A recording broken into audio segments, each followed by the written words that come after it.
just some of the side effects of antibiotics can even look like IBS. It can even be misdiagnosed. Let's say you forget to tell your doctor that you took an antibiotic. Yeah. And you go in to see them because your gut is not right. You never know where you're going to end up. Like they're popping antibiotics like they're Skittles. I know. Well, you shouldn't be popping Skittles either. Well, exactly. I'm not sure which is worse, actually. I still hands down the antibiotics. Genetics loads the gun, environment pulls the trigger. Wow. Welcome to The Search for Wellness, a podcast dedicated to discovering the path to a healthier, more fulfilling life. Join us on this heartfelt journey as we share inspiring stories, insightful conversations, and practical tips to nurture your mind, body, and spirit. So I'd like to introduce a very dear friend of mine, Ketan. She's an amazing acupuncturist. She says this is the second time she's been on the podcast, on The Search for Wellness. And what is so amazing about her is her work speaks for itself, if you've ever been to Ketan to do any acupuncture. But the most important thing is she cares. She's a genuine person and she genuinely cares about people. And over the years, my friendship with her has grown, and it's such a beautiful friendship. And just how the universe always brings the right people at the right time into your life. Ketan's been in my life for, I would say, 12, 13 years, and it's been an amazing journey. So welcome back on The Search for Wellness. Today, we're actually going to be addressing a health crisis that we feel like we have in our community, in Kenya, maybe even around the world, but it's something that we just feel that's very personal and something that's a bit serious that I think we need to deal with. So welcome, Ketan. Thank you, Pooja. As always, it's always great to be with you. I always find myself calling you to just check in and connect and see what you're doing, what I'm up to, sharing ideas.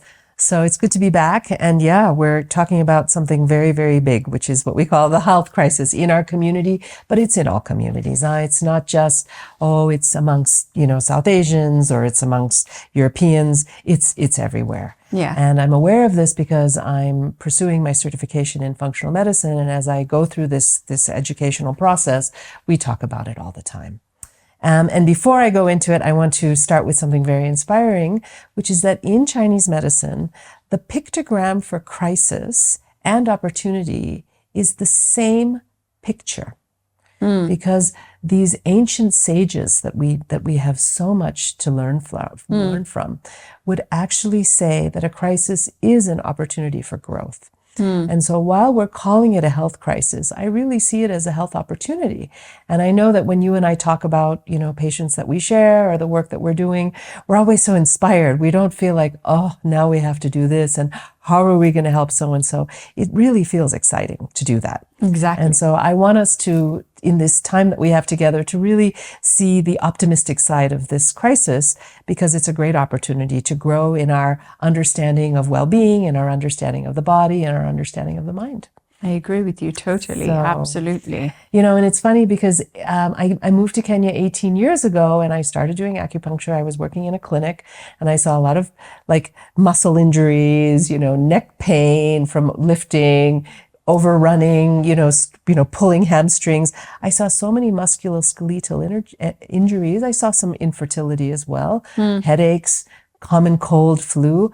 But now almost every person that comes through the door has an autoimmune condition, has something which is chronic, which they've had, and they're on medication. And medication isn't a bad thing, but there are things we can do to help us lessen the load of the pharmaceuticals that we have to take, and maybe even, put them aside. But we're not in that space. We don't have enough practitioners. We're growing, but we don't have enough practitioners to get that word across. We can't just settle for what comes out of the doctor's office, in my humble opinion. I agree with you, but when you talk about a health crisis, can you give me a list of what kind of chronic conditions you see, like on a day-to-day basis, the type of people who walk through your door? What are their conditions like? Well, let's start with a definition of a chronic condition. A chronic condition is something that is long-lasting, that cannot necessarily be cured. It's not just going to go away, It's not going to disappear simply. And it needs continuous medical medical follow-up. But what do we mean by medical follow-up? Scans, MRIs, blood work, getting your arm into the blood pressure cuff. What is the blood pressure? And then, of course, what goes alongside with that? Medication. Yes. Okay, so these are what I mean by chronic conditions. And honest to God, every single week, every single person, anybody who comes through a heart attack or has had a recent heart attack or has heart disease, might have high cholesterol, high triglycerides, plaque in the arteries, PCOS, migraines, thyroid condition, gut issues, skin conditions like eczema, psoriasis, like hair falling out, itching on the scalp. And these are things that just, they don't stop. Insomnia, depression, anxiety, it's just one after the next, and it's inspiring because coming from the Chinese medicine lens and the functional medicine lens, there's a lot we can do. And you know this from your coaching work as well. And you're more specific to cancer survivors or, people going through treatment. There's so much we can do. And that's the inspiring part. But wow, we have to work from the ground up because these things are not things that are obvious, and they're not things that anybody has ever learned in school or, through their own training. Do you think that these conditions that you're talking about, they're developed because of the lifestyle, maybe the diet? Yeah. It's interesting. I would say, first of all, let me start by saying these conditions affect you whether you're a vegetarian or a non-vegetarian. They can affect you whether you're a man or a woman. Doesn't matter what race you are. It doesn't matter, what your cultural, what your cultural dietary mix may be. It doesn't matter, whether you're young or old.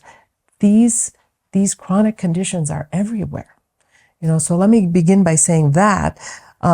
But again, we can do something about it because if we look at the lifestyle and the diet, we always find little things. And you know that too, right? We see that. Somebody comes in, oh, well, when was the last time you exercised? Well, I get to the gym when I can. I can't always get to the gym, but I do try. It's that kind of thing. Or like, what do you eat? Oh, I eat a sandwich on the run. Oh, well, I skip breakfast. Well, dinner is my biggest meal because I intermittent fast all day. And so then I'm really hungry at night. Can you imagine eating a big meal before you go to bed? And that's like the worst thing you can do. Exactly. Yeah. Exactly. Breakfast should be your biggest meal of the day. Exactly. The breakfast should be like a king. Exactly. The lunch should be like a queen. And the dinner should be like a popa. Exactly. Exactly. You know it. You know the rhyme. But not everybody does. And so we have so much education to impart. It's all, and there'll probably be a book that comes out of this, right? Yeah, totally. Absolutely. There has to be. There has to be. There's so much. Water drinking. Oh, well, I didn't drink any water today. I will tomorrow. Our lifestyle is just taken over by something other than self-care. And our diet is become kind of like a fast food nation, quick and on the run. And I don't know, that's not helping. No. Not at all. No, So exactly. You've kind of hit the nail on the head with the diet and the lifestyle. The diet and the lifestyle, literally, when it comes to our diet and our lifestyle, we've lost control of a sense of well-being, right? Yeah. When it comes to this, because I feel like for me, in the past, that's how it was. Also, it was like go, go, go, go, go. Quick. I still was a bit more conscious because of having kids and stuff. I think you do start to end up tailing off a little bit and becoming more conscious. But then it's still not 100%. I'm like, okay, that time, that's how I was. But now it's like my diet, my meals, it's like has to be organized. Yep. My week is organized, my refrigerator is organized, everything is organized. Wow. And it's literally just bringing in that organization, right? Totally. Organization, a little bit of planning. And getting that discipline moving. And once you get into the rhythm, I think you're there, right? You don't like fall off the wagon unless you end up going off to a wedding or something. Yeah. And then, these things happen. But as long as the majority of our lifestyle and diet are in check and are in the name of wellness and well-being, it's a great start. But Exactly. we're not there. That's what, that's my message. We got a long way to go. And you know, these conditions that you talk about, chronic conditions, most people don't even realize that they have these conditions. So for instance, you know, you have brain fog and you're going to go and see a doctor about your brain. But then that brain fog created another condition in the body. And then you're going to go and see another doctor about that condition. Yeah. And then you're going to say, okay, now my gut's hurting and my stomach's hurting. So now you're going to go and see another doctor about that. Right. And then, you know, your kidneys start hurting and, you know, then you're going to go and see another. The next thing you know, you're on 20 different pills. You're seeing 4 or 5 different doctors and you're just down this rabbit hole. Exactly. And none of them are coordinating necessarily because they all have their sector of specialty. Yeah. And good that they're so good at that specific thing. But guess what? What if brain fog came from a late breakfast or the wrong breakfast? You know, so again, of course, it's going to play out on other organ systems. But imagine if we went to the root and could fix the piece about the food, you might notice a change. Exactly. Right? And this is the kind of thinking, this kind of whole thinking that we need to have when we work with these kinds of conditions. And the kind of holistic approach that you need to have, right? Exactly. Exactly. So let's talk a little bit more about people with chronic diseases. Yeah, let's do it. Yeah. I mean, you know, I know that you and I sat down and talked and came up with a list, but let's just go through some of those things. You know? Stress and emotions. I mean, this is huge.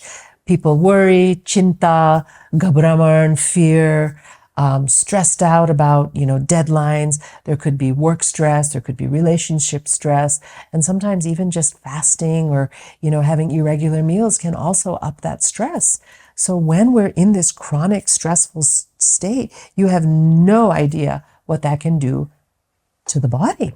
You know, your kidneys and your adrenal complex start secreting cortisol. Cortisol hormone is running through your bloodstream. It makes you hungry. You grab some sugar. You might need some caffeine, and you get into this, you know, this vicious cycle of just, you know, pulling for things that help you feel up and upright so that you can get through the next few hours. And then you crash and then you get up again. You know, it's crazy. So, I mean, I might put stress up there as one of my number one. You know, it's a little bit abstract, you know, but everybody knows the word stress. I've seen my 10-year-olds come home and say, Mama, I'm stressed.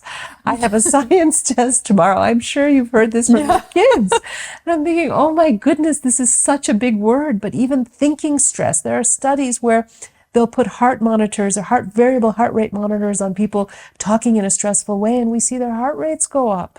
You know, we have to be so careful.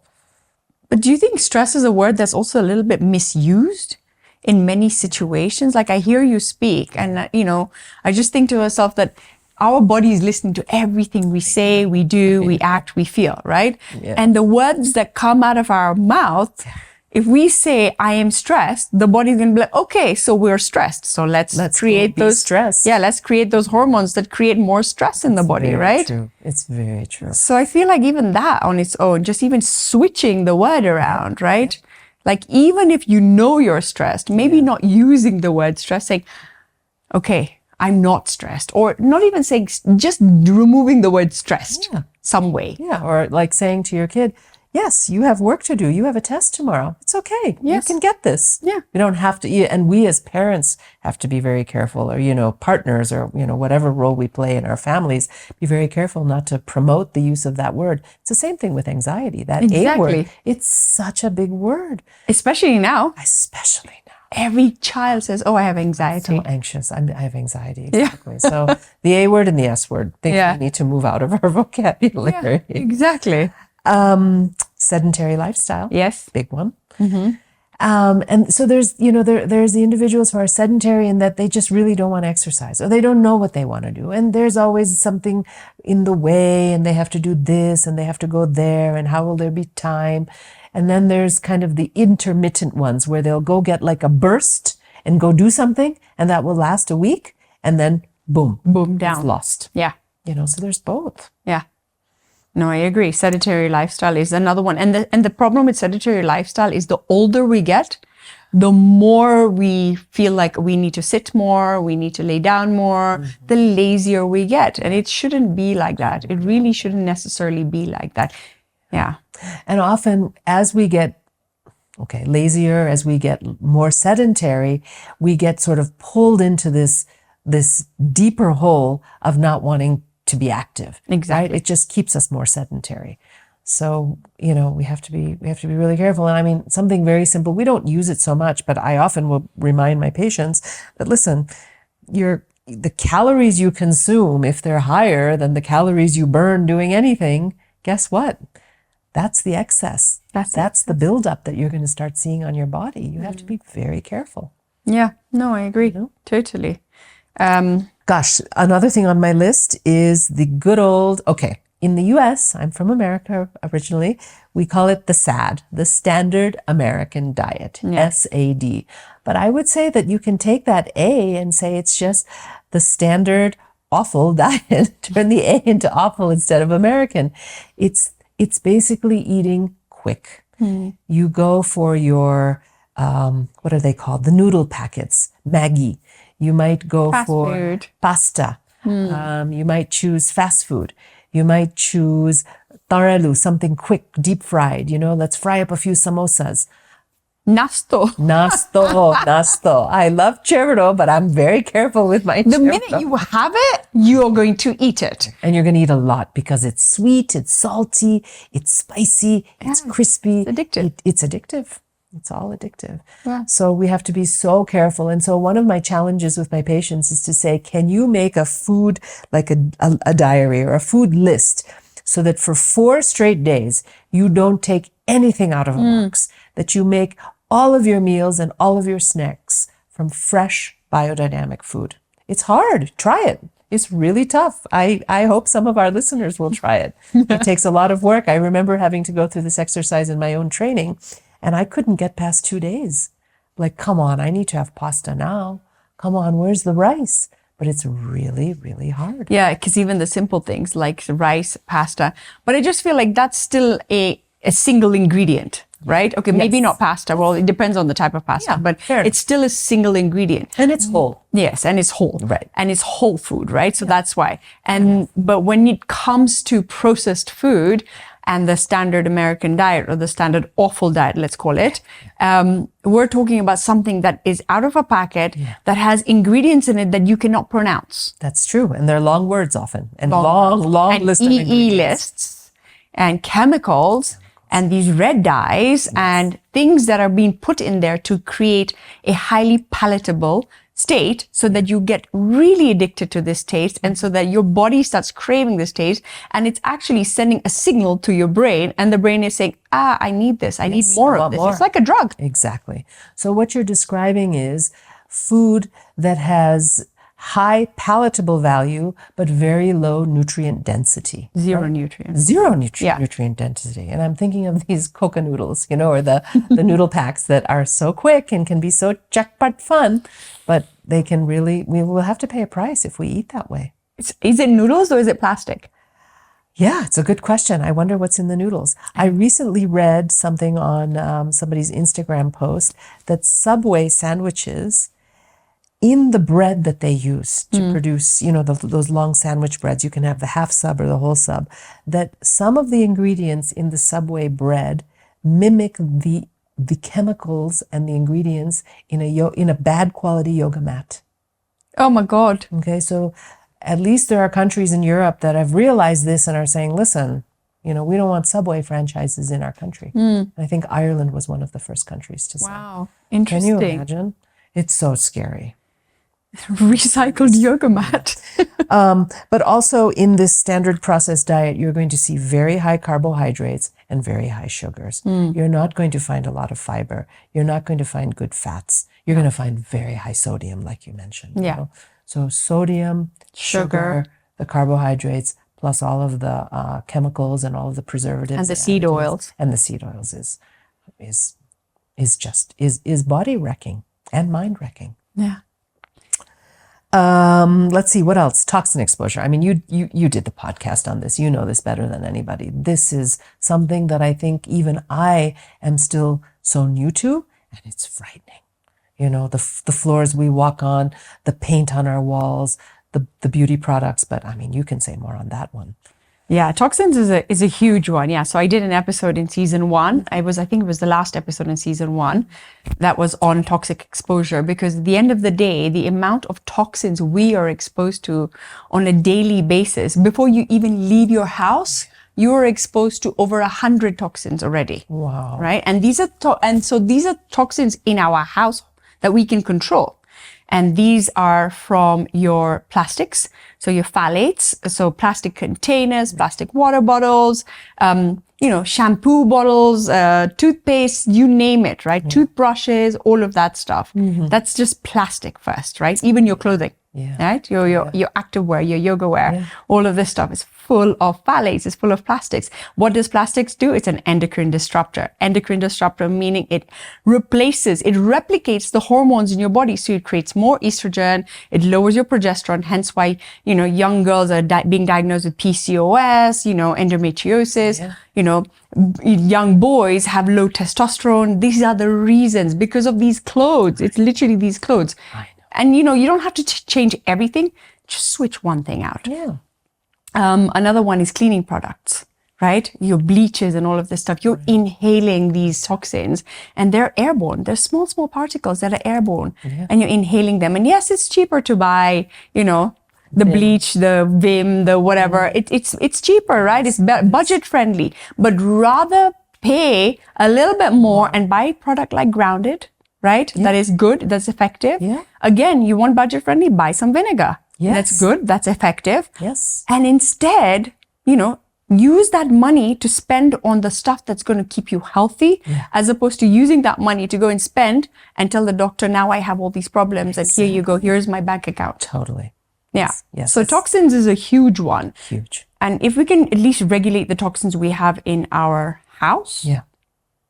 But I'm not going to go too much into detail because the list is just so long. And I have the episode on season 1, so people can look at that. And it's one of the episodes that I will often go back to as reminders, because there's so many. But suffice it to say, toxins in our food, toxins in the air, toxins in the water, right? And toxins in the products, whether we use them for cleaning or whether we use them for, for soap, shampoo, all that stuff. So it's all there and it's no joke. The other one, which is big, that you and I talk about so often, is our intestinal health or our gut health. Yeah. It's so nice to see it in the forefront, right? Like we see articles everywhere. Like people are finally understanding how important our little friends in our gut are, and how important they are for our well-being, right? But unfortunately, when we're going to be eating the processed foods, when we're immersed in toxins, right, in our just natural environment, those microbes are going to take a huge hit. Yeah. We then can develop all of these microbial imbalances in our gut. And the number of times in a week that someone will say, so just tell me what probiotic to take. It's not that simple. You can't just take a broad spectrum probiotic and, and save your gut. It might be a quick a quick solution. These little liquid packets, Enterogermina or something they're called. All the pharmacies have them. They're powerful, but this is not a long-term solution. No, it's because the second you stop taking that, you go back to where you were. Not to mention you haven't changed anything coming in. And so the gut health is huge, and we know that 95% of the neurotransmitters that we need in our brain for our joy, to be able to emote all the different emotions, but to come back to joy, to come back to a feeling of happiness and of non-stress, those are made in the gut. Exactly. Through the right food and the right microbiome population. Exactly. So if the food isn't right and the biome isn't right, how are we going to feel happy? And then people go to the doctor, they're not feeling so great. Depression. Antidepressants. Then there's insomnia. Put them on a sleeping pill. It's just this like snowball effect, and we have to stop it somewhere. And those antidepressants are even killing those gut bacteria even more. That's so true. Right? That's so true. So that's the worst thing, is that you're actually getting rid of most of those good bacteria that you need in your gut. There's a really cool Netflix documentary called Hack Your Health. Oh. And it's really good to watch with the kids. Okay. The kids understand it also because it's a little cartoon one, and it talks about how your gut and the bacteria in your intestinal lining are like so important, and the foods they like, and it's literally like an animated thing, and it's beautiful. And the person who made this documentary, I highly recommend it. Super. Yeah. It's a great tool. Honestly, it's a really good one. And I like it because it's not just about us, right? It's for our family. It's for our family. Not just us. This podcast was created to inspire and connect with people. If you are liking the content of this podcast, hit the subscribe button, like, follow, and share this platform. Lots of love. Let's see, what else? Oh gosh, I know you're passionate about this, self-medication. It's so funny. I grew up in America where you cannot get your hands on any pharmaceutical grade agent without a prescription. Yeah. And, I'm originally from India. I lived in Kenya about 18 years now. I can rock up to any pharmacy and say, I want amoxicillin. Yes. This is wild. It's not necessarily a good thing. No, it's a terrible thing. I mean, for me, it boils my blood. Let's put it that way. It boils my blood because every time somebody in my family, a relative or my mom or, anyone, yeah, not my husband and my kids, but everyone else outside that bubble, right, falls sick, or I fall sick, the first question I get asked, I'm sorry to say this in Gujarati, but it's antibiotic lidhi. And it's in the past tense, which means you already should have already taken that antibiotic. Right. Doctor paase gayi thi, and I'm like, yeah, I went to a doctor, my kind of doctor. I'm the doctor here. Don't need to go to a doctor. Especially when you have a virus, especially when you just have the common cold. The last thing you should be taking is an antibiotic because you're wiping out the good bacteria. Again, exactly. And we're already exposed to antibiotics. If you're drinking dairy, yes, if you're drinking milk, you're already exposed to antibiotics because they're pumping these cows. Water supply. Water supply has antibiotics in it. So you're already being exposed to antibiotics as it is. Right. You don't need to pump your body with more. And let me address this and affirm people, antibiotics do nothing, absolutely nothing to you when you have a virus and when you have a common cold. They are designed to kill bacteria and infections. Exactly. They are not designed to help you with a virus. So if you have influenza, if you have COVID, if you have any form of viral infection, you do not need to take an antibiotic. And if I can just piggyback on that, taking the antibiotic to see whether you might have the virus or not is even worse. Mm-hmm. Because if you're not going to if you don't feel any better, you've basically taken 10 steps back because you've wrecked your gut biome. Exactly. In the process. And if you didn't take it properly and you didn't take it long enough, you can create some antibiotic resistance. And the other thing to add on to that is also, now that you've taken the antibiotic, you wiped up, your immune system is compromised. So the next time you're going to fall sick, you're going to get even sicker. Yeah. And the next time you're going to fall sick, you're going to get even sicker. And then you're going to come and say, oh, I don't understand. This time I got really sick. Did you take antibiotics last time? Yes, I did. Okay, there you go. Yeah. I mean, just some of the side effects of antibiotics can even look like IBS. It can even be misdiagnosed. Let's say you forget to tell your doctor that you took an antibiotic. Yeah. And you go in to see them because your gut is not right. You never know where you're going to end up. It's like they're popping antibiotics like they're Skittles. I know. Well, you shouldn't be popping Skittles either. Well, exactly. I'm not sure which is worse, actually. I still hands down the antibiotics. I would agree with you. Your gut will recover from the Skittles. Yes. We should do an episode you should do an episode on antibiotics. On antibiotics. And medication. Oh, 100%. And supplements. And wonderful supplements. My goodness. The pharmacies have this little, plastic, tall, container. It has 8 or 10 vitamin C and zinc tablets. Pop them into water. If you think you're getting a cold, this would be a good place to start. Exactly. Or how about if you're a vegetarian, some osamarn with ginger and some garlic, like the way that maybe somebody who's non-veg would take a chicken broth, right? Yeah. There are so many things we can do at home. There are so many kitchen remedies that we can have before we go into that other realm. Exactly. So we have this thing in our house called the flu bomb. So we make this little remedy that my nanny makes it actually. And it's amazing. It's just literally honey, turmeric, ginger, cayenne pepper, black pepper. There you go. And we have it in the fridge. And every time anyone's feeling like that, put a little tablespoon of it in some warm water, put a little bit of lemon in it, and you're sorted. There you go. These are all, sort of immune boosting and warming substances. And we know that when the body temperature reaches a certain height or level, then we can actually kill things off. Exactly. And that's why, if I can just add to that, that we never want to put a child on some kind of fever breaking medication. Yes. We don't want to we're not trying to take the fever down. We need the fever. The body creates a fever to kill the virus or the bacteria.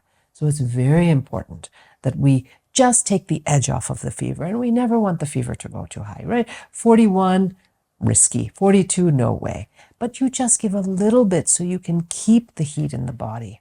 And this Exactly. is, again, these are things that I know that my grandmother did, or your grandmother did, or, our ancestors did, but we've just lost that.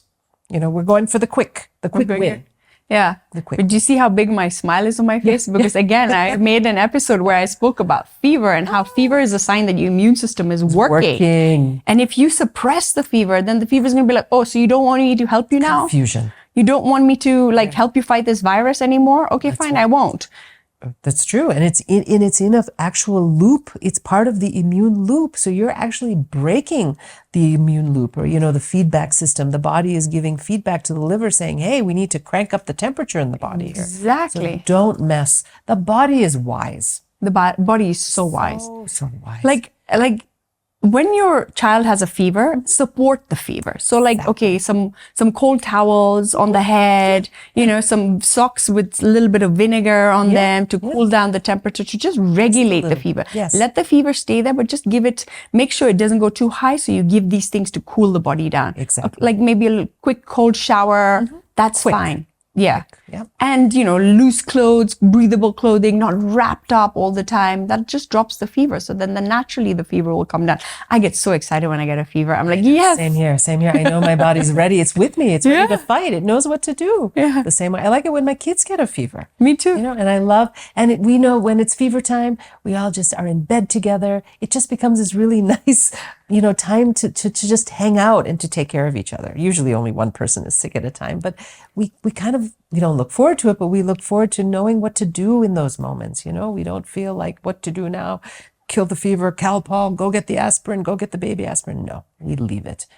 We let the body take its course because the body knows best. Yeah. Otherwise, this the norm that we've been trained is, oh no, fever. Are sukar su. Yeah. Dawali di. Okay, Nurofen, Panadol, this. You're like, no, what are you doing?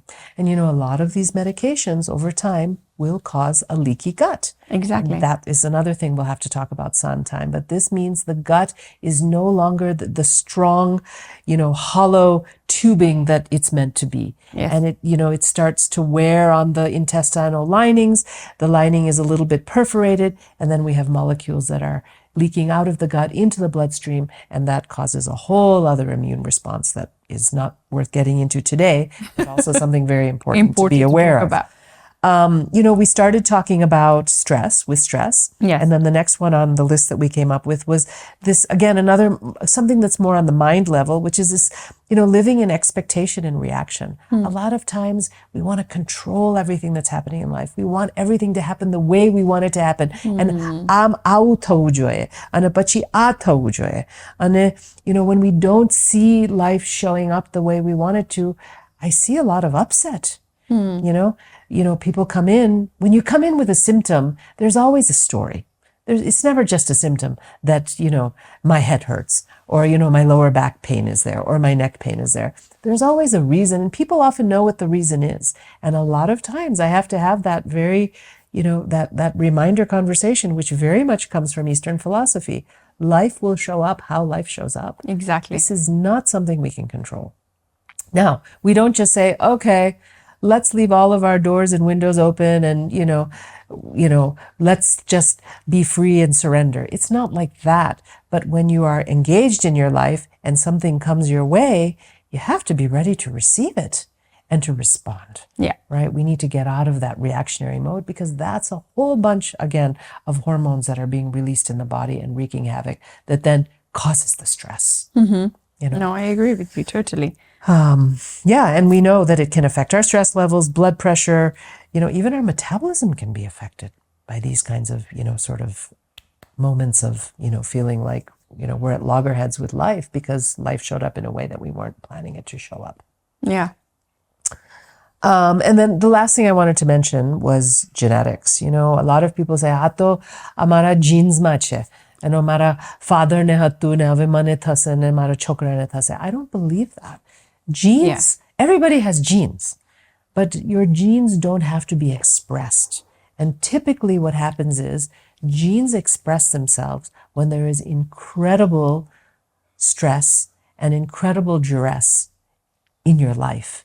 And in those circumstances, you're going to affect the expression in your body of, what you hold. That said, there can be people who don't have genetic predisposition, but because of the stress in their lives, the expectations, the reactionary, way of living will actually create a gene expression. This is all new science and it's called epigenetics. Yeah. We know that the genetics of our environment and our mental state is going to affect the genetics within. So I love this saying, genetics loads the gun, environment pulls the trigger. Wow. Love it. I don't really want it on my refrigerator, but it's a very good one to keep in mind. If you have a gene, you can turn it on and off. Yeah, like a switch. Like a switch. And what can turn it on is the environment. What can turn it off is the environment also. Yeah. So just switch your environment. Yeah. That's all you need to do. Switch your environment. And remember that we all make choices. Exactly. In the end, this is about the choices we choose to make every single moment of our life. And we have to be responsible for the choices we make. Bottom line. Yeah. Bottom line. I agree with you. Totally. I wanted to say one thing about all of these different pieces that we've been talking about, patterns, is that these are things that are changeable. All of them. And that's the kind of work that you do, I do, so many other healers and practitioners in the community here in Nairobi, even Mombasa, other cities do, because we can work with this stuff. And to be very honest, doctors don't necessarily have the time for this. But other types of practitioners outside of the traditional doctor-patient relationship, there are so many possibilities to work on these issues.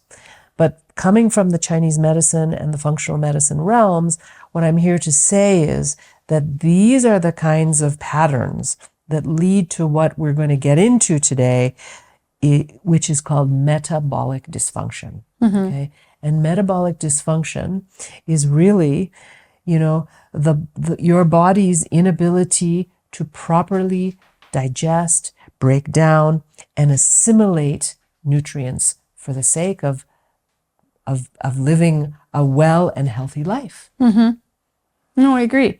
You stepped into doctor. I just think that why is it that doctors are not able to solve us and solve these problems? Because if you think about it, every second person is living in a chronic condition.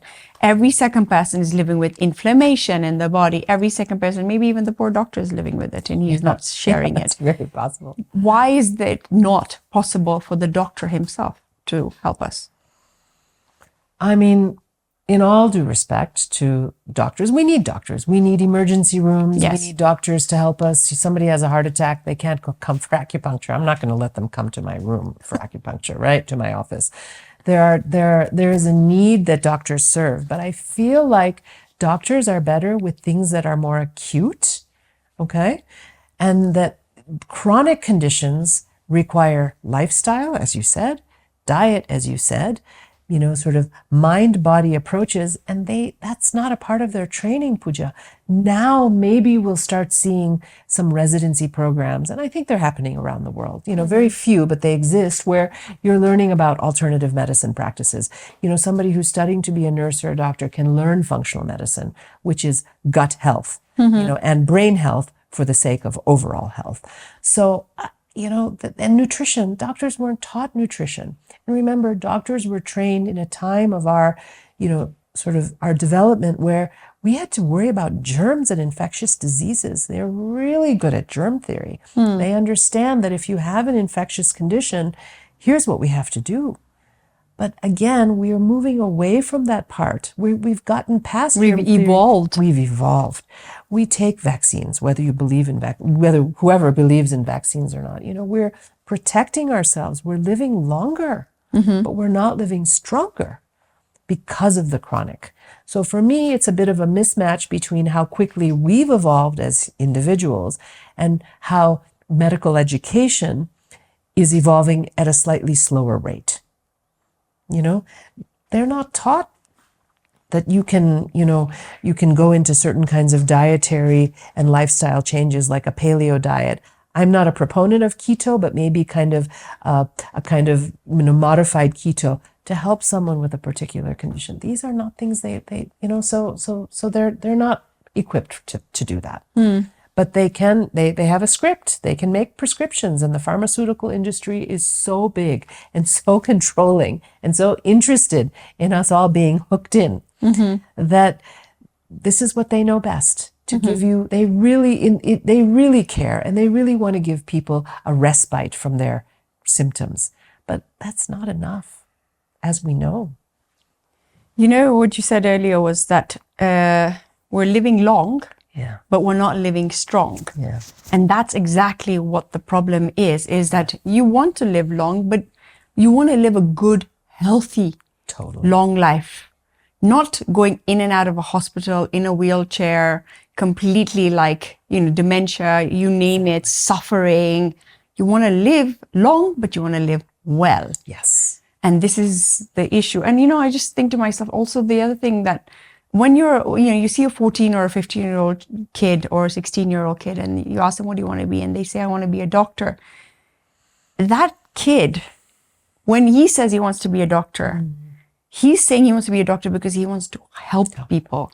He wants to heal people. He wants to, really genuinely cares about people, and he wants to help them. And this is the platform that he can use to help people through. It's true. But then the minute he becomes a doctor, he gets submerged into this market scheme, almost to say, where now he's not a doctor, he's actually a sales agent, unfortunately. Yeah. And then also the poor doctor, he's overwhelmed. He forgets his purpose. He forgets the reason he wanted to become a doctor. In the first place. First place. And then he probably has so much trauma from all the patients and from everyone else that he's been seeing. He's so overwhelmed. He has no idea where to start and finish. Yeah. So his quick fix is also give this guy a prescription. Exactly. Let me give him a bit of a break from his pain. Yes. So I get it. And I mean, in your work and my work, we can't really give them a break from the pain until they jump on our train, which involves changing the diet, breath work, certain kinds of exercise, and accountability. Yeah. That's so true. It's all about accountability. So yeah, it's funny. I mean, we're all kind of moving along the same track with the population at large, but in the end, I think it's the lifestyle diet piece that's going to do people really, really well. And if I can tack onto this piece about the doctor, he doesn't even, this word cure, matti jai, I don't think it's an appropriate word anymore. No. Because we're constantly steeped in certain, mental thoughts, whether they're negative, positive, certain dietary choices, certain sedentary lifestyle, etc. You can't actually, that word doesn't exist anymore, Pooja. But what I like about some of the healing work that, we and our colleagues do is that we can help people get to a state of what I call like remission, or putting something to sleep. That means that all the biomarkers from your blood test, come back in a better reference range. it means that people actually say, you know what, I feel better. I feel better within myself. Something's different. Sometimes you can't put a word on it, but we can help put people in remission. Yeah. Now, if they're going to go back to an old pattern, breakfast like a pauper, lunch like a pauper, dinner like a king, we're going to see something reawaken. Exactly. But I like these kinds of moving symptoms because now you become your best health advocate, and you know that when the migraine comes back, you're doing something that isn't appropriate. Yeah.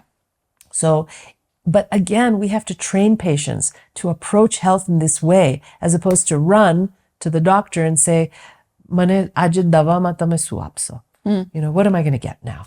Which over the long term. Skittles. Yeah, Skittles, some kind of Skittles. Placebo. Yeah, exactly. So, But if we go down memory lane Yes. and we think about how our ancestors lived and how they ate and how they lived, just yeah, simple example yes, of housework, chores, yes, right? yes. So you were working out constantly. You were never sitting on your, sorry to say bottom, but yeah, you were literally working out. We were squatting. Squatting. There was a sagri, sometimes people, squatted on the ground to make the rotli. You remember the dhoka on the clothing and the Yes. powder, you had to soak the clothes. You had to, hit the clothes. You had to then, you had to. There were no washing machines. There were no washing machines. People walked. We had a walking culture. Yes. You could walk to mandir. You could walk to the shakbaji. You could walk to the kiosk. And I feel like people had time. I feel like nobody has time anymore, and their time, the time that they had before has now been used for screen time. There might be a podcast you want to listen to, which I think is a good thing, but you can't lose all of those ancient wisdom ways of being tactile, being in your body, using your body. So your body doesn't forget how to squat. So your body doesn't forget how to walk long distances, and back then, the food. I still remember my grandmother used to bring shingtel home, and that is peanut oil. And the flavor in that peanut oil was unbelievable. She had mustard oil, rainutel. We ate healthier oils. We fried food like once a week. It wasn't tarelu every day as an appetizer, as a nasto. Frying was forbidden because oil was so expensive, and you didn't want to use too much of it. And now even like mithai, every night, what's for dessert? What are we going to have? Like this, we've kind of lost it. Exactly. And it's time to get back to some of those old ways.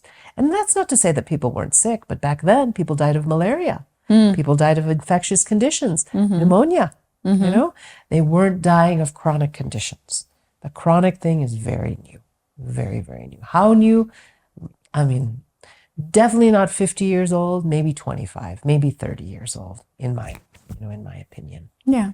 And the numbers are just going up and up and up and up. They're not going down. They're not staying level. They're literally going up. And at a very steep incline, right? Very steep rate. So what are we going to do about all of this? my Big gosh. problems to solve. Where do we begin? But we're just ending. What do we do? I think we need to do another podcast on this. What do you I think? totally agree. I think that we need to hit the brakes and do another episode because we really need solutions, and we need solutions. We need good solutions. And so for that, we need another episode. I think that's great. But in those solutions, I think it'll be good also to kind of explain, this whole idea of the metabolic dysfunction. When the metabolism goes off, you're going to wreak havoc in the body. Yeah. So let's do a little bit of Science 101. We'll talk a little bit about the metabolism. We'll talk about how things play out when the metabolism isn't right. We can tie it into Ayurvedic and other, kind of Asian terms, and give people some ideas on how to live healthier and stronger. Yeah, exactly. Sounds good to me. Sounds good to me. See you soon. All right. See you soon.